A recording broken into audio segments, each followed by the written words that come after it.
Gylfi Sufi është mjeku i parë dhe i vetmi në Shqipëri që ka sfiduar thellësitë e detit. Ai është specialist i vetëm i filozofisë së marinës.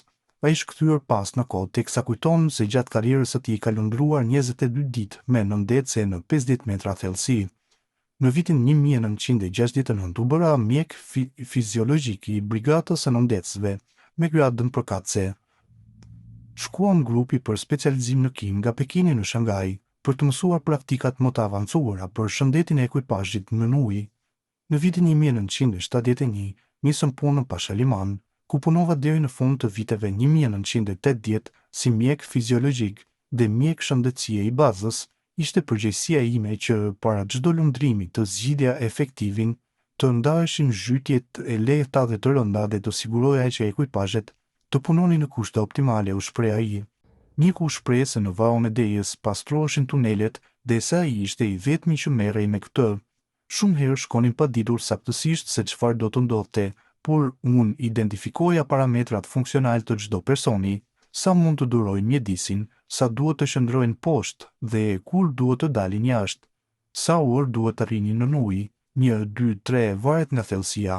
Gjatë karrierës time kam lundruar 22 ditë me nëndece në 50 metra thellësi, ku temperatura ishte jashtëzakonisht e lartë, lagështia mbi 45% dhe ajri i kufizuar përmbante gazrat e dëmshëm. Shkuam nga Adriatiku deri në Santa Maria, Itali. Ishte punë e vështirë, rrinim në 45-47 gradë me kanatiere. Për 22 ditë nuk dola fare në sipërfaqe, stomaku im nuk funksiononte, humba nga 3 deri në 5 kg dhe fytyra u zbardh nga efektet e gazrave të nëndecës, shtoi ai. Sufi shtoi se nuk ka mjek tjetër si ai, i specializuar për fiziologjinë dhe mjekësinë e marinës.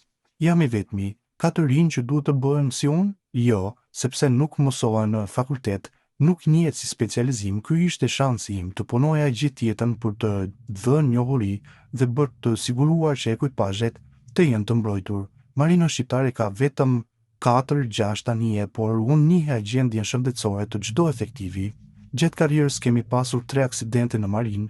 Në 1961 në brigadën e nëndecësve humbën jetën 2 persona në Durrës sepse nuk e dinin që i kishte mbaruar ajri.